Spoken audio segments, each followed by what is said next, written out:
नमस्कार बच्चों, कैसे हैं आप। मैं आपकी सोशल साइंस की टीचर एक बार फिर से आपके साथ जुड़ गई हूँ और आज हम अपने पुराने सफर को थोड़ा सा और आगे बढ़ाएंगे। आपको थोड़ा सा क्विक रिवीजन देती हूँ। सबसे पहले ये बता दूं कि ये डिस्ट्रिक्ट एजुकेशन ऑफिस गोपालगंज की तरफ से आप सबके लिए एक ऐसा प्रयास किया जा रहा है जिसमें हम टीचर्स को आप दूर दराज के बच्चों से जुड़ने का अवसर मिल रहा है और आपको मौका मिल रहा है अपनी तैयारी और अच्छे से करने का, अपने करियर के बेस्ट को जो कि 10th बोर्ड है, मैट्रिकुलेशन है, इसको और भी स्ट्रॉन्ग करने का। तो इसके पहले कि हम आगे बढ़े, थोड़ा सा रिकैप लेते हैं, रिकॉल करते हैं ताकि पुरानी चीजें आपको रिमाइंड हो जाए और उसके बाद से हम अपने इस चैप्टर को आगे बढ़ाएंगे। ठीक है बच्चों, आपको याद होगा कल हमने जो पढ़ा था, हमने बेसिकली पढ़ा कि सत्ता में साझेदारी क्या होती है। इसके लिए 2 केस स्टडीज हमने की थी। जल्दी से बताती हूँ, आप भी इसको अपने माइंड में रिकॉल कीजिए। कहीं फेयर लिख रखा है तो उसको भी पढ़िए, उसको भी देखिए। कि हमने सबसे पहले जाना था यूरोप के एक देश बेल्जियम के बारे में। बेल्जियम जहां पर डच, फ्रेंच और जर्मन बोलने वाले अलग अलग भाषाई समूह थे। किस तरीके से हमने देखा कि ब्रुसेल्स में ये समीकरण उल्टा था। जो देश में यानी कि बेल्जियम में मेजॉरिटी थी डच की, वो ब्रुसेल्स में यानी कि बेल्जियम की राजधानी में माइनॉरिटी हो गई थी, अल्पसंख्यक हो गए थे। वहीं जो कि पूरे देश में मात्र 40% थे फ्रेंच स्पीकर्स, वो ब्रुसेल्स में जाकर के 80% यानी कि बहुसंख्यक हो गए थे, जिसके कारण एक सामाजिक टकराव की स्थिति उत्पन्न होने वाली थी। लेकिन बेल्जियम की सरकार ने अपनी नैतिक अपनी जिम्मेदारी निभाते हुए एक अच्छा कदम उठाया, बेल्जियम मॉडल बनाया और जिसके कारण बेल्जियम की स्थिति काफी अच्छी हुई। और मैंने आपको यह भी बताया था कि किस तरीके से यूरोपियन यूनियन यानी कि यूरोपियन संघ का हेडक्वार्टर बनाया गया ब्रुसेल्स, बेल्जियम की राजधानी में। दूसरा केस हमने देखा था श्रीलंका का। श्रीलंका के बारे में हमने देखा कि कैसे श्रीलंका में बहुसंख्यकवाद आया 1948 में, जब श्रीलंका ब्रिटिश गवर्नमेंट के गुलामी से आजाद हुआ। इसके बाद से वहां पर बहुसंख्यक लोगों ने यानी कि सिंगला भाषा बोलने वालों ने अपनी सरकार बनाई और कैसे उन्होंने अपनी बहुसंख्यक होने के शक्ति को दूसरों के ऊपर थोपा। इसके लिए मैंने आपको यह भी बताया था कि किस तरीके से श्रीलंका में आप देखिए, जो सिंगला भाषा बोलने वालों का प्रतिशत था वो 74 था, तमिल बोलने वालों का प्रतिशत 18 था। ये कल हम पढ़ चुके हैं बच्चों, मैं आपको क्विक रिकॉल दे रही हूँ। ठीक है, और इस 18% में 13% श्रीलंका के तमिल थे, जबकि 5% भारतीय तमिल थे। और किस तरह इन सिंगला बोलने वालों ने जो अपनी सरकार बनाई, इन्होंने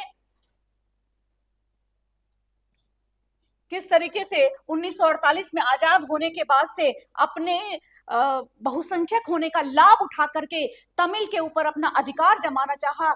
इन्होंने कई सारे एक्ट पास किए, जैसे कि 1956 में इन्होंने एक एक्ट सिंगला ओनली एक्ट पास किया, जिसके अनुसार सिंगला को देश की एकमात्र राजभाषा ऑफिशियल लैंग्वेज बना दिया। तमिल्स को बहुत ही कम अधिकार इन्होंने दिए, बल्कि ऐसा कहो कि तमिल को इन्होंने इग्नोर किया। फिर हमने देखा था कि कैसे विश्वविद्यालय और सरकारी नौकरियों में भी सिंगला भाषा वालों को विशेष रूप से संरक्षण दिया गया। कुछ इस तरीके की सिचुएशंस उत्पन्न की गई कि तमिल अपने ही देश में अपने आप को बहुत ज्यादा इग्नोर्ड फील करने लगे। उन्हें लगा कि हमारे खुद के घर में हमारे साथ भेदभाव हो रहा है। नतीजा ये हुआ कि आप देखिए आगे जाकर के इसी श्रीलंका में तमिलों पर ऐसा प्रभाव पड़ा कि इन्होंने अपने अधिकार प्राप्त करने के लिए लिट्टे नाम का एक संगठन बनाया और हिंसक तरीका आजमाने पर ये मजबूर हो गए। नतीजा ये हुआ कि अंततः इसी श्रीलंका में गृह युद्ध की स्थिति आई। और मैं आपको बता दूं कि आज के समय में भी श्रीलंका की स्थिति बहुत अच्छी नहीं है। यहां पर अभी भी बहुसंख्यकवाद बहुत ज्यादा देखने को मिलता है। नतीजा ये है कि श्रीलंका के लोग जो अपने अपने अधिकारों का हनन महसूस करते हैं, वो अपने लिए अपने ही देश को सुरक्षित महसूस नहीं करते। बच्चों सोच के देखो, आपका अपना घर आपके लिए सुरक्षित ना हो, आप पे क्या गुजरेगी। तो ये 2 जो हमने केसेस देखे श्रीलंका और बेल्जियम के, इससे हम क्या निकल के आता है हमारे लिए कि सत्ता में साझेदारी कितनी जरूरी है। बच्चों बेल्जियम ने क्या किया, बेल्जियम की सरकार ने क्या किया? बेल्जियम की सरकार ने अपने पावर को, शासन करने के पावर को दूसरों के साथ साझा किया, बांटा। किसके साथ? आपने देखा केंद्र सरकार को, राजधानी की सरकार को, इतना ही नहीं बल्कि जो क्षेत्रीय सरकारें थी उनको, सामुदायिक सरकारों को इन्होंने पावर शेयर की, इनके साथ शक्ति को साझा किया। ये बहुत ही एक यूनिक प्रयास था जिसके कारण बेल्जियन मॉडल के नाम से इसको नाम दिया गया। अब हम बच्चों आगे चलते हैं जहां पे हम ये जानेंगे कि सत्ता में साझेदारी क्यों आवश्यक है, क्या कारण है कि सत्ता में साझेदारी होनी चाहिए, एक एक करके इसको जानते हैं। ठीक है, चलिए पहला है युक्तिपरक कारक। अच्छा, ये युक्तिपरक क्या होता है? अंग्रेजी में इसको बोलते हैं प्रूडेंशियल रीजन, है ना। तो देखो युक्तिपरक कारक क्या है कि सत्ता में साझेदारी करने से, सत्ता शेयर करने से समाज के विभिन्न समूहों के बीच में टकराव टलता है, टकराव की स्थिति को हम टाल सकते हैं। अगर यह सत्ता में साझेदारी ना हो तो देश बिखर सकता है। इसीलिए तो आपको केस स्टडी कराए गए, इसीलिए आपको श्रीलंका पढ़ाया गया कि श्रीलंका में सत्ता में साझेदारी नहीं करने से गृह युद्ध जैसी विभीषण स्थिति आ गई, एक ऐसी स्थिति आ गई जिसकी वजह से देश में विभीषिका छा गई। अब इसी में देखो कि बहुसंख्यक समुदाय की इच्छा को बाकी पर थोपना तात्कालिक तौर पर जरूर लाभकारी लग सकता है। निश्चित रूप से जब सिंगला भाषा वालों ने, बहुसंख्यक लोगों ने श्रीलंका में अपनी इच्छा को तमिलों पर थोपा होगा तो निश्चित रूप से उन्हें लगा होगा कि यह हमारा एक अच्छा डिसीजन है, क्योंकि ये तो सही है कि कोई भी सरकार, कोई भी दल, कोई भी समुदाय अपने देश के लिए, अपने लिए, अपने समाज के लिए बुरा एकदम से नहीं सोचता।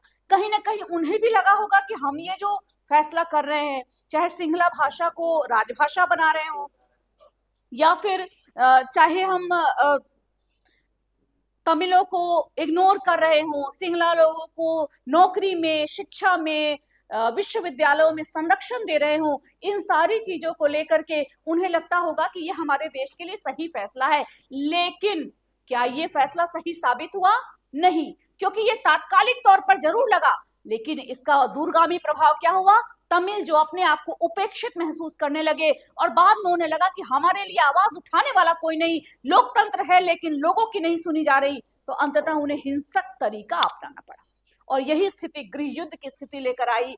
तो युक्तिपरक कारक यहाँ पे ये बताया जा रहा है कि अगर हम सत्ता में साझेदारी करते हैं तो समाज के समूहों के बीच में टकराव आने से हम टाल सकते हैं, रोक सकते हैं। बहुसंख्यक समुदाय जो अपनी बातों को अल्पसंख्यकों पर थोप रहा है, इसको घातक होने से रोक सकते हैं, इस तरह की परिस्थिति को आने से रोक सकते हैं ये।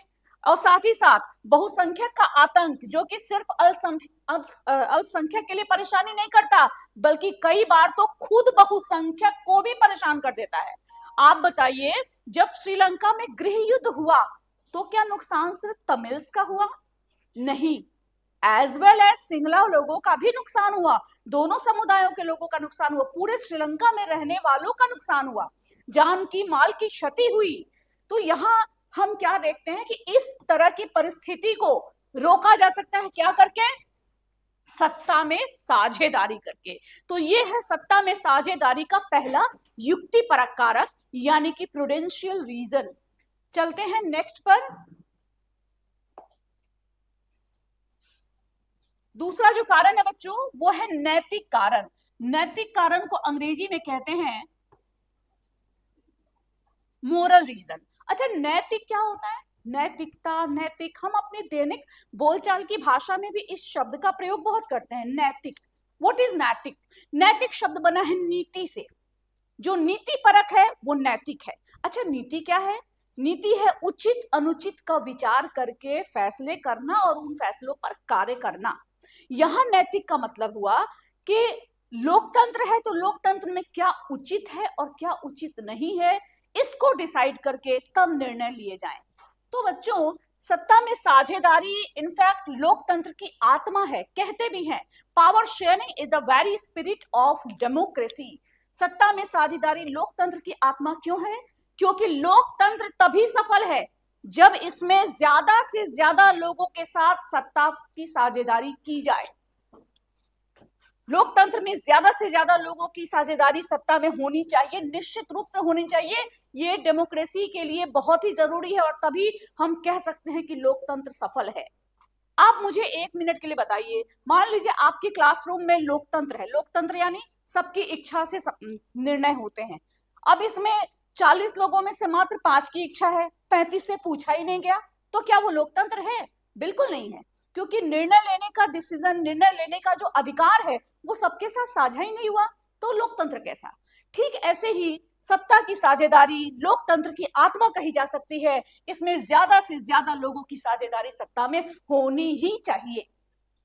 दूसरे पॉइंट में हम देखेंगे कि एक लोकतांत्रिक राजनीति में सभी लोग प्रभावित होते हैं और इन प्रभावों के साथ ही लोगों को रहना होता है, इसलिए लोगों की सत्ता में साझेदारी आवश्यक है। इसको समझिए, थोड़ा सा बड़ा सेंटेंस था लेकिन बहुत ही आसान है अगर इसको हम समझें। देखो बच्चों, जब हम एक लोकतंत्र में रहते हैं ना, तो सरकार क्या फैसले कर रही है, देश में क्या हो रहा है, इसका प्रभाव सभी पर पड़ता है, एक समान पड़ता है। हमारी सरकार कोई फैसला कर ले, जैसे हमारी सरकार ने कोरोना के समय यह फैसला किया कि हमें लॉकडाउन लगाना चाहिए, बहुत अच्छा परीक्षा, बहुत अच्छा उदाहरण है। उस लॉकडाउन का प्रभाव सभी पर पड़ा। लॉकडाउन क्यों लगाना चाहिए? सरकार का उद्देश्य क्या था? ताकि कोरोना जैसी महामारी से हम बच सके, यथासंभव बच सके, इसके संक्रमण से बच सके। तो निश्चित रूप से इसका प्रभाव हुआ, उस लॉकडाउन का पालन सभी ने किया, सब पर असर पड़ा और सबको महसूस हुआ कि यह आवश्यक था। तो लोकतंत्र में जो भी फैसले होते हैं उनका प्रभाव सभी पर पड़ता है। और आप बताओ कि जिस फैसले का प्रभाव आप पर पड़ना है, क्या उस फैसले के होने में, उस निर्णय में आपकी साझेदारी नहीं होनी चाहिए? बेशक होनी चाहिए। और यही है लोकतंत्र में साझेदारी का नैतिक कारक। सत्ता में साझेदारी होनी ही चाहिए। तीसरे पॉइंट में हम देखेंगे, एक वैध सरकार वही है जिसमें अपनी भागीदारी से सभी समूह शासन व्यवस्था से जुड़ते हैं। अच्छा, वैध क्या होता है? वैध को अंग्रेजी में कहते हैं लीगल। हालांकि लीगल शब्द थोड़ा सा वो कानूनी हो जाता है, लेकिन यहां पर वैध का मतलब है सही, जिसको मान्यता प्राप्त हो। अच्छा, लीगल क्या होता है? कानूनी क्या होता है? जिसे कानून की मान्यता मिले। जनता के मामले में लीगल क्या है? समाज के मामले में, राष्ट्र के मामले में लीगल क्या है? जिसको समाज की, जनता की, राष्ट्र की सहमति प्राप्त हो, स्वीकृति प्राप्त हो और साथ ही साथ सहयोग भी प्राप्त हो।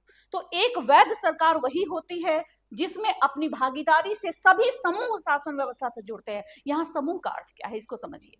मैं शिक्षक हूं, मेरे जैसे करोड़ों शिक्षक हैं देश में, तो ये शिक्षकों का समूह है। आप छात्र हैं, आप जैसे लाखों करोड़ों छात्र हैं पूरे देश में, तो ये समूह छात्रों का समूह है।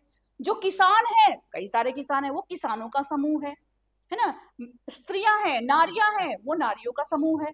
तो इस तरीके से सभी समूह अपने अपनी सुविधा अनुसार, यथासंभव आवश्यकता अनुसार जब शासन व्यवस्था से कनेक्ट होते हैं, जुड़ते हैं, तो हम कहते हैं कि लोकतंत्र की सरकार एक वैध सरकार सही मायने में बनी है। ठीक है, तो ये दो चीजें मैंने आपको बताई बच्चों। अभी पहला बताया कि सत्ता में साझेदारी का क्यों आवश्यक है, पहला कारण था युक्तिपरक कारक और दूसरा कारण है नैतिक कारक। इसके साथ ही अब हम आगे चलते हैं। अब हमें जानना है, हम क्या क्या जान गए। हमने केस स्टडीज देख ली, केस स्टडीज देख के हम इस निर्णय पे पहुंचे कि हाँ भाई, सत्ता में साझेदारी वाकई आवश्यक है। क्यों आवश्यक है? तो दो कारण जाने। इसको मैं कुछ पॉइंट्स में आपको बताती हूँ, क्योंकि मैं आपको बता दूं, दीर्घ उत्तरीय प्रश्न में अक्सर ये प्रश्न आता है कि लोकतंत्र में सत्ता की साझेदारी क्यों आवश्यक है। ऐसे में आपको लिखना होता है दीर्घ उत्तरीय प्रश्न में। अच्छा, ये भी मैं आपको बताऊं कि दीर्घ उत्तरीय प्रश्न अगर 4 नंबर का है तो आपको कम से कम 4 पॉइंट तो लिखने ही चाहिए, 4 वैध पॉइंट, 4 सही पॉइंट। 5 नंबर का है तो 5 पॉइंट लिखने चाहिए। तो मैं कुछ पॉइंट्स आपको इसके बता देती हूँ, इसको सुनिए। पहली ये बात है कि समाज के वर्गों के बीच आपसी टकराव को रोकने के लिए सत्ता में साझेदारी आवश्यक है। ये बहुत महत्वपूर्ण पॉइंट है। दूसरा है कि लोकतंत्र को सफल बनाने के लिए, क्योंकि हमने अभी देखा कि लोकतंत्र की आत्मा है सत्ता की साझेदारी। तो अगर हमें लोकतंत्र को सफल बनाना है तो ये बहुत जरूरी है कि हम सत्ता की साझेदारी करें। तीसरा पॉइंट है कि सभी वर्गों को समान अधिकार और आदर देना भी जरूरी है। और ये हम कैसे दे सकते हैं?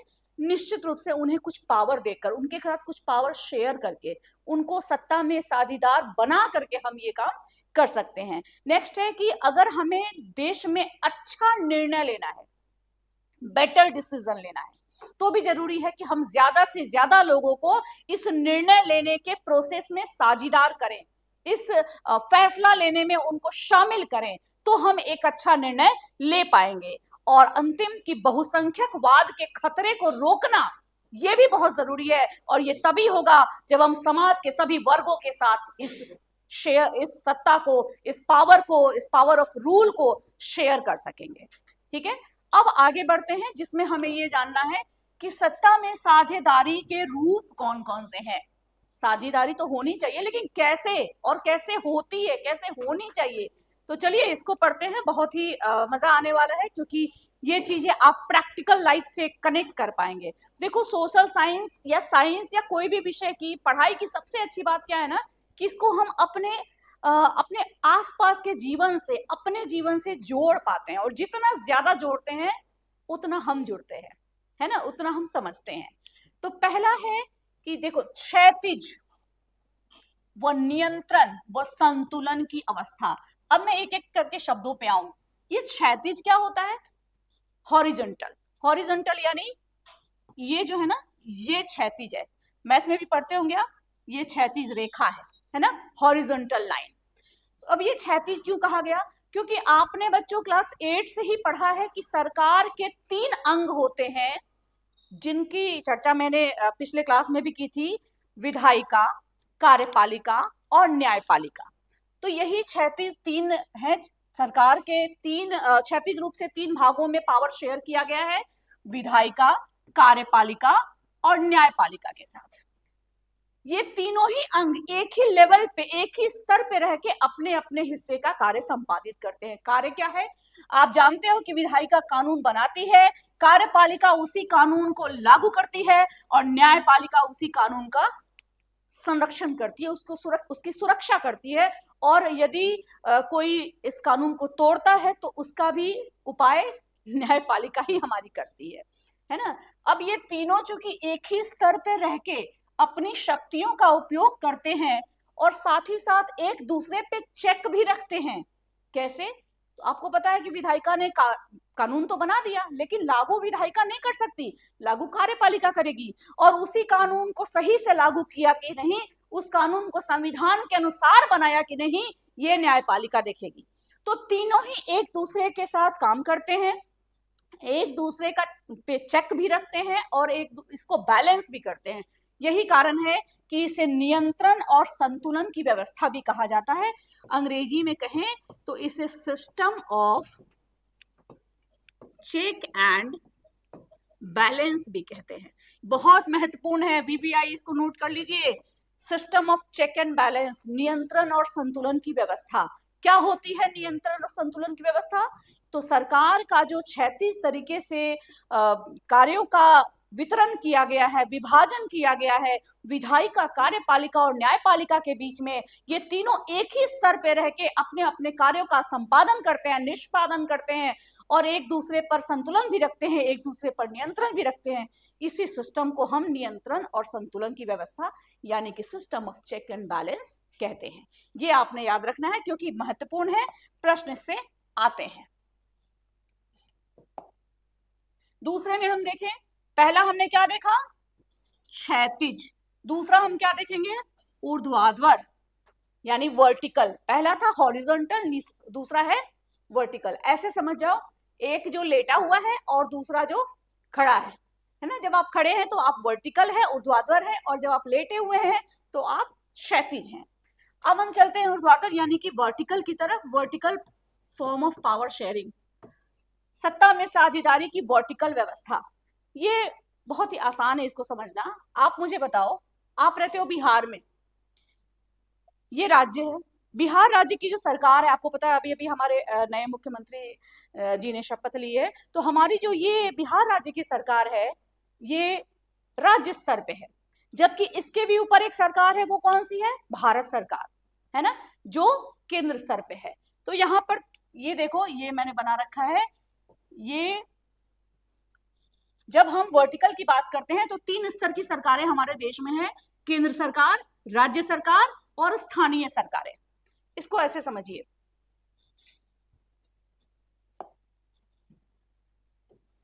ये वर्टिकल हो गया। सबसे पहला स्तर हो गया केंद्र सरकार, जो कि हम कहेंगे सेंट्रल गवर्नमेंट। दूसरा स्तर है स्टेट गवर्नमेंट यानी कि राज्य सरकार, और तीसरे लेवल पे हम लोकल गवर्नमेंट की बात करते हैं, स्थानीय सरकारों की, जिसमें कि हमारी पंचायतें, नगर निगम, नगर पालिका वगैरह आती हैं। ठीक है, तो केंद्र सरकार जो होती है इसमें आप देखो पूरे देश के लिए कार्य करती है। निश्चित रूप से आप देखो कि हमारी जो भारत सरकार है, जो हमारे प्रधानमंत्री जी की सरकार है, ये सरकार जो भी निर्णय लेती है ये पूरे देश के लिए लेती है। क्यों? क्योंकि ये राष्ट्रीय स्तर पे काम कर रही है, पूरे देश के लिए कार्य कर रही है। जबकि राज्य सरकार जो भी फैसला करती है वो राज्यों के लिए करती है। बिहार सरकार करेगी फैसला तो बिहार के लिए करेगी, न कि उत्तर प्रदेश के लिए। ऐसे ही अगर उत्तर प्रदेश सरकार करेगी तो अपने लिए करेगी, ना कि पंजाब के लिए करेगी, न कि मेघालय के लिए करेगी, है ना। तो जितने भी राज्य सरकारें हैं हमारे देश में, कितने राज्य हैं जरा सा रिकॉल कर लीजिए आप अपने दिमाग में। जी हाँ, 28 राज्य हैं।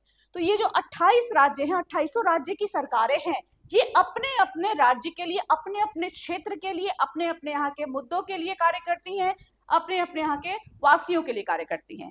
लेकिन जो केंद्र सरकार है उसको तो पूरे देश को देखना है, क्योंकि वो बिहार सरकार नहीं है, वो उत्तर प्रदेश सरकार नहीं है, वो पंजाब सरकार नहीं है, वो भारत सरकार है। तो जब वो भारत सरकार है, गवर्नमेंट ऑफ इंडिया है, तो वो पूरे इंडिया के लिए काम करेगी। नेक्स्ट पॉइंट देखिए कि केंद्र सरकार अपनी कुछ शक्तियां राज्य सरकारों को दे देती है। आपको याद होगा जब हमने बेल्जियम का केस पढ़ा था और बेल्जियम सरकार ने कुछ फैसले किए थे, कुछ संशोधन किए थे अपने संविधान में, तो उन्होंने क्या किया था, उन्होंने केंद्र सरकार से कुछ शक्तियां लेकर के राज्यों की सरकारों को भी दिया था। क्यों? ताकि वो राज्य सरकारों, वो जो राज्य सरकार है वो भी अपने अपने हिसाब से अपने यहाँ के निर्णय ले सके। बिल्कुल यही तीसरा पॉइंट हमारा कहता है कि केंद्र सरकार अपनी कुछ शक्तियों को साझा करती है, किसके साथ? राज्य सरकार के साथ। देखिए मैंने अभी क्या बोला, हम क्या पढ़ रहे हैं, सत्ता में साझेदारी के रूप। तो यहाँ किसके साथ साझा किया केंद्र सरकार ने? राज्य सरकार के साथ। नेक्स्ट है कि भारत जैसे देश में दो स्तरों की सत्ता का विभाजन उपयुक्त नहीं है। अब भारत एक बड़ा देश है, बताइए 2800 राज्य हैं खाली यहाँ पर, क्षेत्रफल के हिसाब से पूरे विश्व में 7वें नंबर पर है हमारा देश।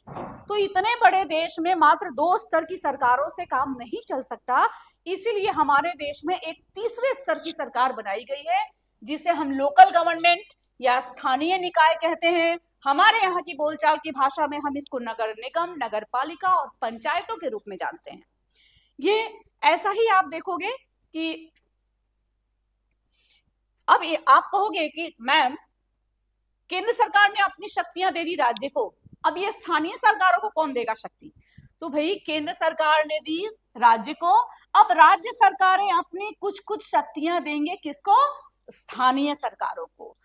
और केंद्र और राज्य सरकारों ने अपनी शक्तियां स्थानीय सरकारों को दी हैं। इसी तरह का एक तीसरे लेवल की सरकार आपको मिली थी, कहां? बेल्जियम में ही। याद होगा आपको, किस रूप में? सामुदायिक सरकार के रूप में, कम्युनिटी गवर्नमेंट के रूप में, है ना। आगे चलते हैं।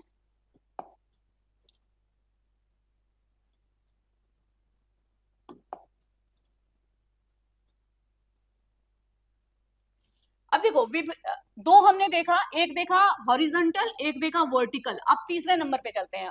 पहले बता दो हॉरिजॉन्टल पे क्या था? विधायिका, कार्यपालिका और न्यायपालिका। वर्टिकल में क्या देखा? केंद्र सरकार, राज्य सरकार और स्थानीय सरकार। आगे देखते हैं, तीसरा है हमारा कि विभिन्न समुदायों के बीच सत्ता का विभाजन।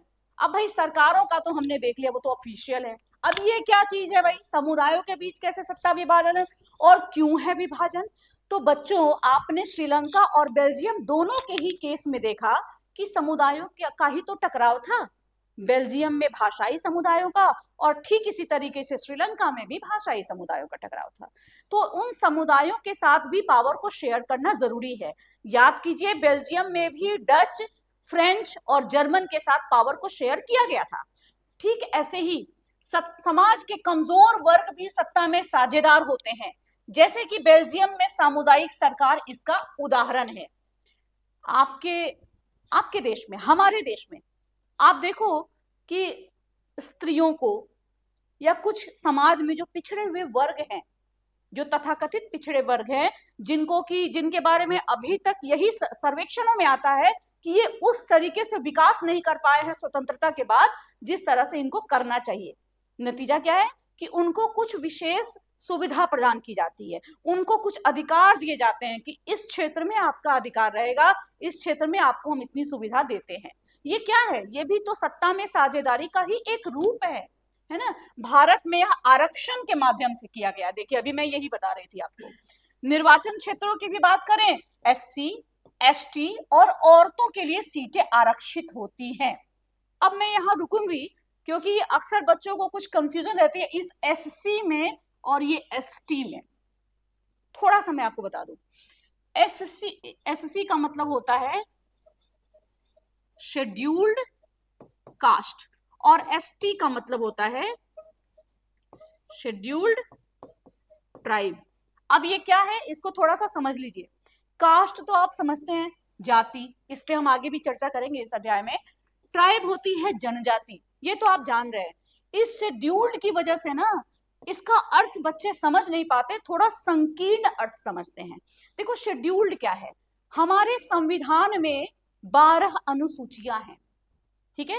इन अनुसूचियों को शेड्यूल कहते हैं। उनमें से जिन जातियों को या जिन जनजातियों को किसी अनुसूची में रखा गया है, ये सोच के कि इनके विकास के लिए सरकार को विशेष प्रावधान करने चाहिए, विशेष ध्यान देना चाहिए, उन्हीं जातियों को हम शेड्यूल्ड कास्ट और शेड्यूल्ड ट्राइब कहते हैं। इसका कोई और दूसरा अर्थ नहीं है। अक्सर इसको कुछ गलत अर्थ में बच्चे लगाते हैं क्योंकि उन्होंने ऐसा सुन रखा है, ऐसा कुछ नहीं है। जो जातियां, जो जनजातियां संविधान के अनुसूची में शामिल की गई है उसे ही हम शेड्यूल्ड कास्ट या शेड्यूल्ड ट्राइब कहते हैं। शामिल क्यों की गई है, ये ध्यान दिलाने के लिए सरकार को कि हमारे समाज में अभी इन जातियों, इन जनजातियों को विशेष ध्यान देने की जरूरत है। जैसे हमारे घर में अगर कोई ऐसा बच्चा है जो बीमार है तो हम क्या करेंगे, हम उस पर थोड़ा ज्यादा ध्यान देंगे ना, थोड़ा ज्यादा केयर करेंगे, उसको दवाई समय पर देंगे, उसके हो सकता है कि उसके बॉडी में दर्द, थोड़ी मालिश कर देंगे थोड़ा, तब जब तक वो स्वस्थ ना हो जाए तब तक हम उसका विशेष ध्यान देंगे, उस पर विशेष केयर करेंगे।